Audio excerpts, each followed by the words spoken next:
ever used TimerTools? I use the TimerTools all the time in presentations and when I was a classroom teacher.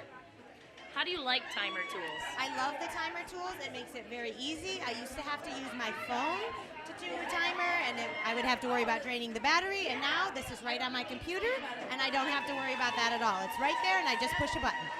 What's your favorite feature of TimerTools? My favorite feature of the TimerTools is the bar timer, so that when I'm doing a structure like round robin, I just set the timer. At the end of 30 seconds, it buzzes, it gives an alarm, and the kids already know when to switch, and I can just walk around and listen. How do your students or training participants feel about TimerTools? My students and participants love the TimerTools because it's projected on my screen, and they're able to see it, and they don't have to worry about being stressed about the time at all. Would you recommend TimerTools? I would definitely recommend that this should be one of your purchases.